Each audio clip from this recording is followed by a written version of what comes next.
këtë moment për arsye se unë mendoj që ata kanë bërë një logjik të thjeshtë, pra rusët kanë deklaruar që do krijojnë një zonë sigurie. Pra kjo zonë e sigurisë mund të jetë aq 30 kilometra, 50 kilometra dhe do ndalen aty. Do ndalen aty, nuk do vazhdojnë më përpara. Po nuk kanë që vazhdojnë më përpara, pra sepse nëse vazhdojnë më përpara i vjen që të marrin edhe qytetin e Sumit. Pra unë mendoj që do ndalen aty dhe edhe ukrainasit kanë menduar në këtë mënyrë, pra kanë menduar në këtë aspekt dhe kanë menduar që forcat të cilat i kanë atje janë të mjaftueshme për ta frenuar këtë ndalje deri në këtë pikë. Për arsye se rusët në asnjë mënyrë nuk do të hynin brenda në qytetin e Sumit, sepse lufta në qytet do të ishte shumë shkatrimtare dhe shumë vështirëse si për rusët edhe për ukrainasit. Janë qytete të populluara, pra nuk janë të shpopulluara si një pjesë e qyteteve të cilat ndonë në jug të Ukrainës, cilat tashmë nuk kanë më popullat civile dhe lufta bëhet në qytet edhe apartament për apartament, kurse këtu kemi totalisht zonën e populluar. Dhe kjo mund t'i kushtonte shumë... Kjo mund do t'i kushtonte shumë edhe Ukrainës, edhe Rusisë, sidomos Rusisë në aspektin diplomatik dhe në aspektin politik. Ndërkohë, pas kësaj ofensive, Zelenski shkoi në Gjermani dritan ku kërkoi pati edhe një marrëveshje me Gjermaninë. Do të merremi veçanërisht në fakt me Gjermaninë, po dua të kuptoj që a është kjo arsye mungesa e le të themi e armatimeve që detyroi Zelenski të shkojë në Gjermani për të kërkuar nuk është kjo 5 miliard dollar, 5 bilion ishte shifra që mori. Nuk është kjo arsyeja për vajtur, kjo mungesë armatime aktuale, pasi kjo marrëveshje që bëri nuk është për nevojat aktuale. Pra është për të ardhmen, pra duhet filloj të implementohet nga fundi vitit 2025 e mbrapa.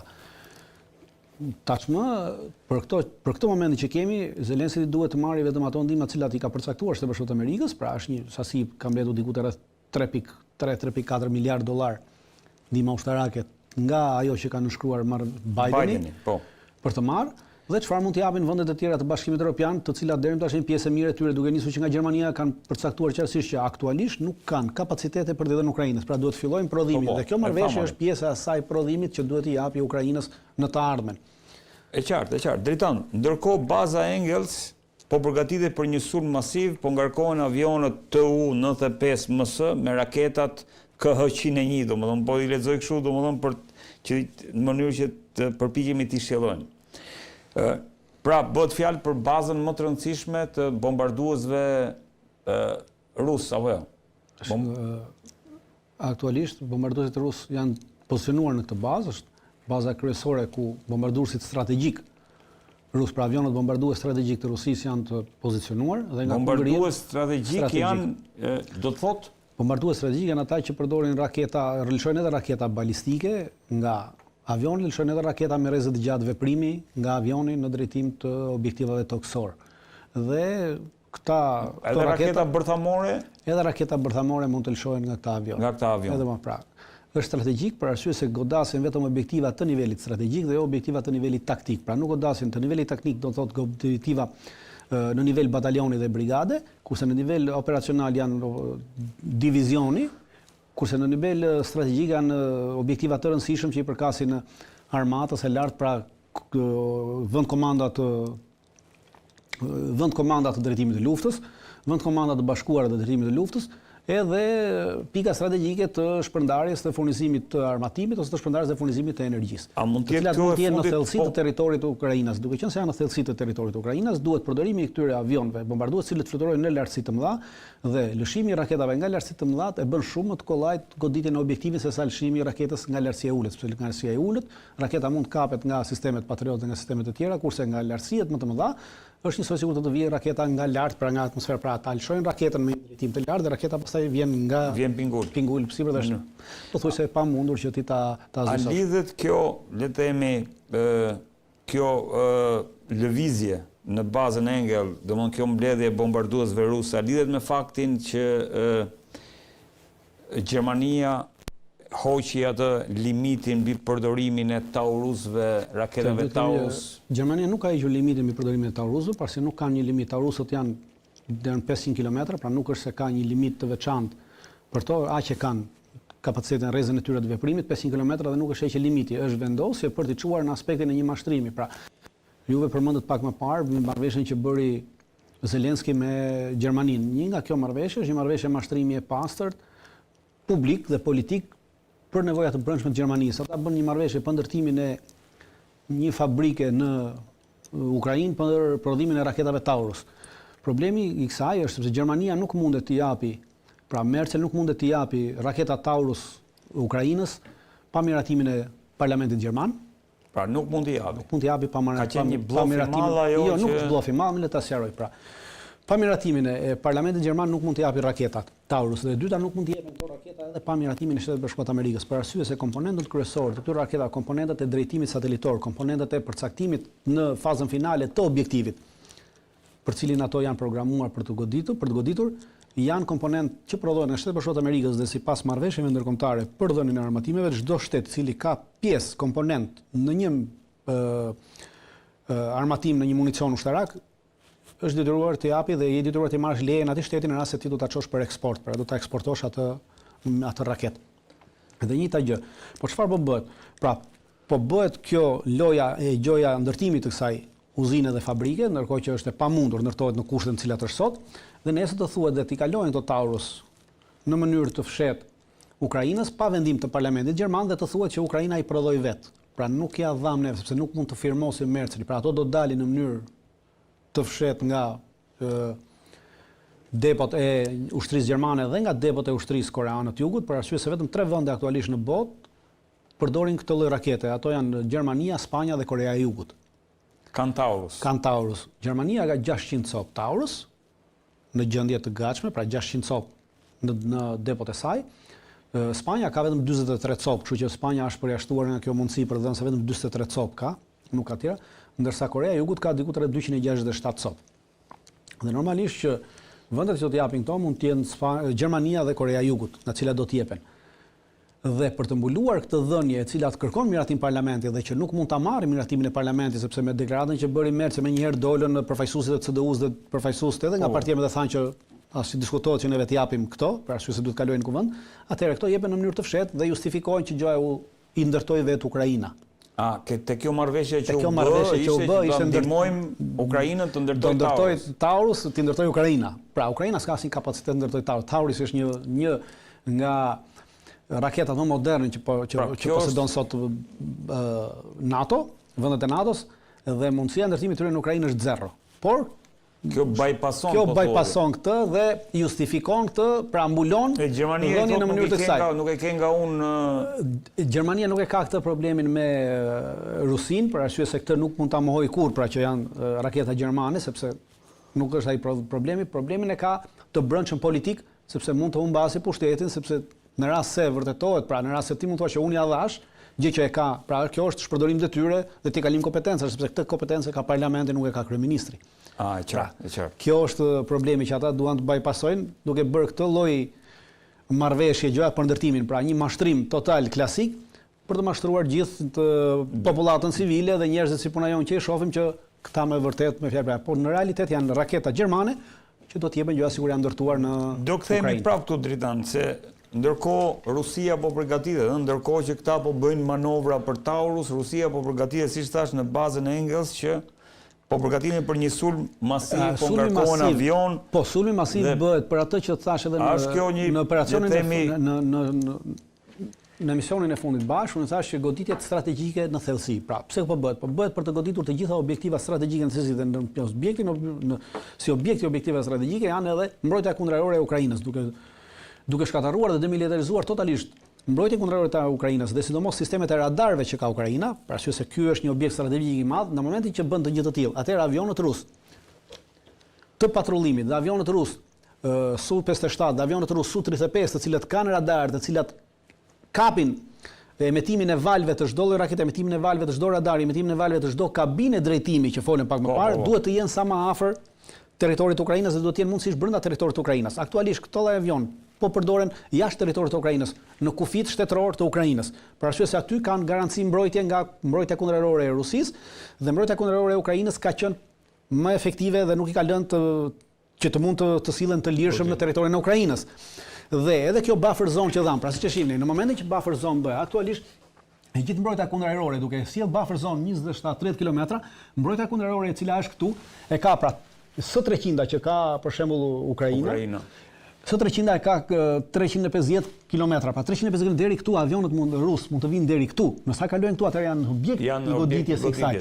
Në momentin që ti sjell forcat ushtarake 30 km këtu atëherë, ky 30 km që vjen këtu, domethënë në momentin që vjen ushtari rus këtu, vetëm 8 km nga vendosja e këtij ushtarit rus mund të vendoset artilleria e rëndë toksore. Artilleria e rëndë toksore ka hedhjen 40 km, pra ky radari që është është detyruar të shkojë 100 km mbrapa që të shpëtojë hedhjes 40 km të kësaj. Nëse shkon 100 km mbrapa, atëherë 300 km më këtej. Atëherë ky avioni vjen 100 km më këtej dhe rrezja e kapjes. Këtij avioni kap emetimin deri në 500 km, pra kap gjithçka që ndodh në këtë, pra kap më shumë. Pra kjo është qëllimi i këtyre veprimeve dhe këtyre bombardimeve strategjike për të depletuar dhe për të bërë këtë demilitarizim kryesisht të radarëve dhe të mbrojtjes kundërore të Ukrainës. Në momentin që nuk ekziston radari dhe mbrojtja kundërore e Ukrainës. Pra sa më larg të vijë ky radari nga ky objekt, atëherë aq më afër do të vinë këto dhe sa më afër të vinë këto, aq më e pamundur është që nesër Gjermania të çojë specialistët e saj për të drejtuar raketën Taurus, sepse raketa Taurus e ka 500 km distancën, rrezën. Dhe ky 500 km ti nuk mund ta drejtosh nga Lvivi. Pra ta lëshosh këtu për të vajtur në Rusi, që është 500 km, nga Kufiri është 500 km. Se drejton dot nga. Kijevi ti nga këtu nuk e drejton dot, je i detyruar të vish këtu, por në momentin që vjen këtu ti s'ke asnjë lloj mbrojtje dhe ky të kap, pra emeton valën që ti e lëshon. Ky e kap, në momentin që ky e kap, atëherë ky të lëshon raketën Iskander nga gjysma e Rusisë, ta bie këtu dhe automatikisht gjithçka është e mura. Pra, ky është qëllimi i këtyre bombardimeve të vazhdueshme me rrezë të gjatë strategjike. Është shumë e qartë ajo. Është shumë e qartë. Po ndërkohë dritan Lavrovi pretendon se me këto veprime Gjermania, domethënë thotë, po e citoj, përfshirja direkte në luftë është tashmë e dukshme, thotë për Gjermaninë. Gjermania po rrëshqet në të njëjtën rrugë që ka ndjekur disa herë në shekullin e kaluar që çojnë kolapsin e saj. Kështu ka deklaruar Lavrovi. Kjo është deklaratë politike, këtu duhet të kemi parasysh që deklarata politike kryesisht janë hyrë në atë që quhet deterrencë. Pra, shkurajim. Po. Pra, është nuk do të thotë që veprimi ka ndodhur. Deklarata politike janë deklarata politike me tendencë shkurajuese, pra në aspektin që ti e bën deklaratën për ta shkurajuar të tjetrin që shiko mos e bëj këtë veprim se do ta psosh siç e ka psuar gjyshi jot. Po. Pikërisht gjyshi i Mercit ka qenë antar i Partisë Naziste, për shembull. Dhe kjo shkurajim për ta detyruar, por nuk do thotë që veprimi ka ndodhur. Dhe aktualisht veprimi realitet nuk ka ndodhur. Nëse do ndodhi sërish, kjo nuk do të kemi një përzierje. Kemi një përzierje deri diku direkte të Ukrainës, por nuk do të kemi në asnjë mënyrë do të kemi goditje të Berlinit. Pra, siç e thash, goditjet e Berlinit do të ketë vetëm në rast se këto raketa do të godasin objektiva parësor. Por këto raketa nuk do të godasin objektiva parësor, siç ndodhi me raketat e tjera. Të gjitha raketat e tjera që u dhanë nuk goditen objektiva parësor. Goditen objektiva dytësor dhe tretësor, të cilat kishin të lidhur vetëm me veprimtarinë ushtarake të forcave ruse brenda territorit të Ukrainës. Pra nuk kanë goditur objektiva që i përkasin. Në aspektin thelbësor them këtë. Pra, në rast se jashtë territorit të Ukrainës, në rast se regjia mund na ndihmojë sërish me hartën, vetëm sa për ta shpjeguar. Pra, shikoni. Aktualisht. Këtu është Rostov mbi Don. Këtu është në këtë pikën këtu, Rostov mbi Don, që është lumi Don këtu, këtu ndodhet shtabi i ushtrisë ruse që drejton gjithë operacionin e luftës në Ukrainë. Te zona aty. Këtu te kjo zona këtu. Pra kjo është brenda zonës 250-300 km. Pra raketat Atakam, Storm, sado gjitha e mrrinin këtë objektiv. Po asnjëherë nuk është goditur ky objektiv, sepse ky është objektiv parësor. Dhe goditja e këtij do të prodhonte. Goditja e këtij objektivi do të prodhonte goditjen pastaj me raketa balistike, me rrezë gjatë veprimit të gjitha atyre qendrave që kanë lëshuar këto raketa. Pra, do godiste Londrën, do godiste Parisin, do godiste këto vende. Pra kjo do sillte. Dhe këtë kemi, aktualisht janë goditur objektiva në gjithë terrenin, objektiva rus jashtë territorit të Ukrainës. Por kanë qenë. Kanë qenë objektiva dytësor, pra parësori është komanda. Dytësor kanë qenë objektiva logjistike, pra baza logjistike që shërbenin për armatimin këtu, por jo baza logjistike që shërbenin për çështjet e armatimit brenda pjesës tjetër të ushtrisë ruse, e cila nuk është përzier në çështjen e luftës. E qartë. Pra, kjo është dallimi që bëjnë. Edhe këto raketa do të bëjnë këtë dallim, do godasin këto dhe do goditur këto, në asnjë mënyrë do të kemi një kundërpërgjigje direkt ndaj Berlinit. Pra, kundërpërgjigje do të jetë ndaj këtyre ushtarakëve gjerman që do të ndodhen në Ukrainë. Por jo ndaj Berlinit. Ndaj Berlinit do ndodhin në rast se këta do të sulmojnë bazën. Tu është baza më e rëndësishme dritan? Shtabi i përgjithshëm i ushtrisë ruse ndodhet në Moskë. Po. Dhe tashmë shtabi i përgjithshëm i cili drejton e ka kaluar drejtimin e kësaj lufte, ka formuar për drejtimin e këtij operacioni special që e quajnë ose një shtab të veçantë në Rostov mbi Don. Dhe këtu është shtabi kryesor që drejton gjithë ofensivën në Ukrainë, gjithë luftën në Ukrainë. Normalisht nën varësi të shtabit përgjithshëm. Por atu është komanda kryesore që drejton operacionet ditore të ushtrisë ruse në Ukrainë dhe në lidhje me Ukrainën. Pra, ti thua është Pra, nuk kalon dot në ato nivele. Absolutisht. Në rast se do godasi këtë, në rast se do tentoj të godasi shtabin e përgjithshëm, në rast se do tentoj të godasi Kremlinin, në rast se do tentoj të godasi vendstrehimin e raketave bërthamore ruse, automatisht ky është cënim. Dhe këtu do kemi dhe këtu do kemi kundërpërgjigje të menjëhershme në vendin i cili ka dhënë raketën dhe e ka dirigjuar raketën.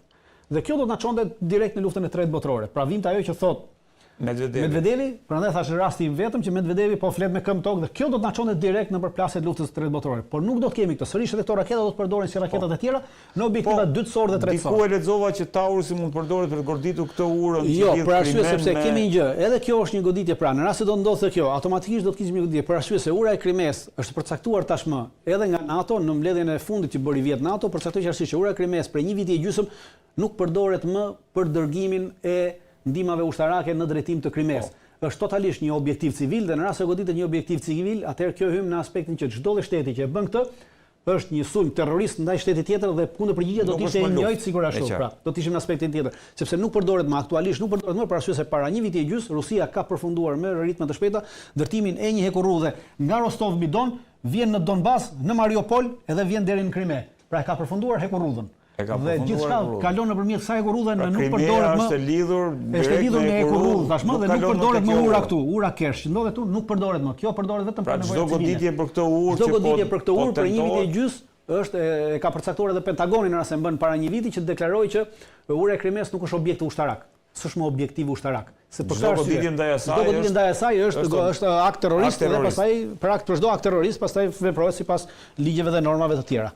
Ndërkohë Dritan, ka ndodhur edhe diçka tjetër gjatë kësaj periudhe. 2 milion dokumenti që dajojnë gjithë programin bërthamor të Rusisë janë publikuar online. Sipas Der Spiegel, dokumentet përmbajnë dhëna për impjantet, vendodhjet, gradë e armëve, projektet, dobësitë e tjera. Çfarë po ndodh? Unë nuk i besoj kësaj. Për një arsye, quaj një operacion mashtrimi total dhe operacione të tilla ndodhin. Të tilla operacione për të mashtruar dhe për të dhënë idenë se ti mund godasësh në një objektiv. Pra, ti jep idenë se kjo raketa nesër ti mund ta përdorësh dhe si kjo lëshohet dhe këto të dhëna dalin pasi miratohet dhënia e Taurusëve. Pra, pasi kjo jo, ideja për ta lidhur me po pikërisht dhe aktualisht dalin dhe kjo është çudia që kur dalin këto, pra ato tregojnë që ti ke një objektiv, si më thënë, një objektiv këtu, ta zëm, jep një depo armatimi këtu, për shembull afër brenda rrezës 500 kilometra të kësaj. Dhe ti këto ti jep dobësi të kësaj. Kësaj depo dhe ti lëshon, po ndërkohë që këtu nuk ka asgjë. Realiteti është mashtrim për arsye, lëshon për arsye se kjo është një zonë dhe çfarë? Japin dhona në zona të cilat janë dendësisht të mbuluara nga mbrojtja kundërajrore. Dhe në moment që ti e lëshon raketën këtu, kjo është e mbuluar dhe interceptohet dhe rrëzohet. Pra, unë mendoj që janë të gjitha dhëna mashtruese. Pse janë dhëna mashtruese? Për arsye sepse pas fillimit të luftës në Ukrainë, me njëherë fillim 6 muaj pas fillimit të luftës në Ukrainë, me vendim të Këshillit të Sigurisë, të Rusisë, është marrë vendimin që të gjitha llojet e raketave bërthamore, të gjitha depot e raketave bërthamore, që cilat ndodhen në një rrezë prej 600 kilometra, brenda një rrezë 600 kilometra nga kufiri me Ukrainën, duhet të zhvendosen në thellësi, dhe të gjitha janë zhvendosur.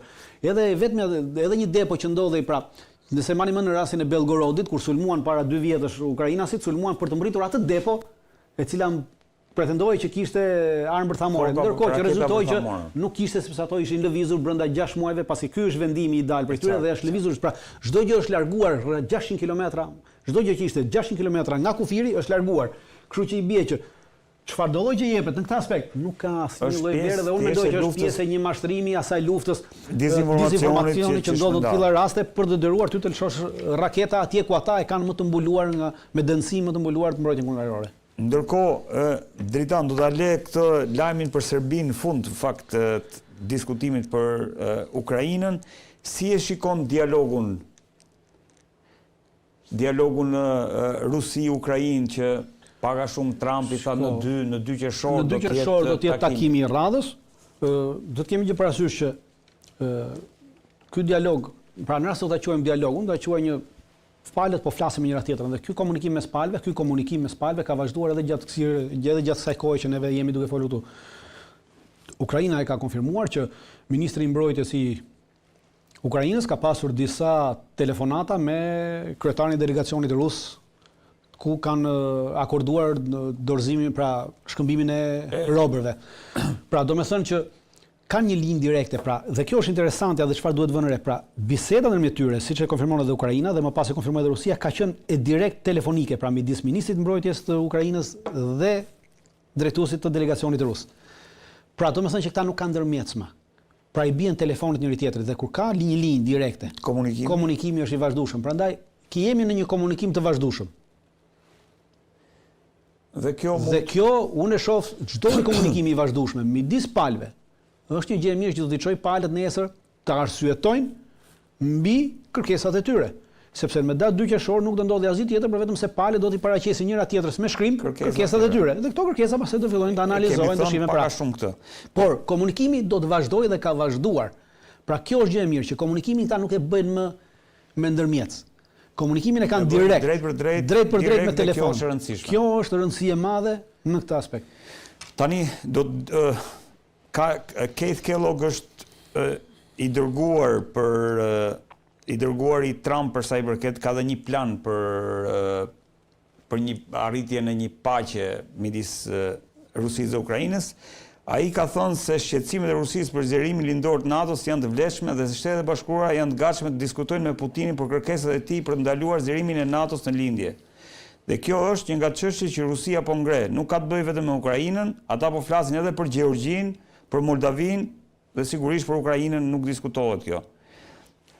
Si e shikon këtë, le të themi, këtë qasje të re që po e dëgjojmë për herë të parë, pra nga Ukraina kemi kaluar te Gjeorgjia dhe me që jemi sot ishte arrestuar i kryetari i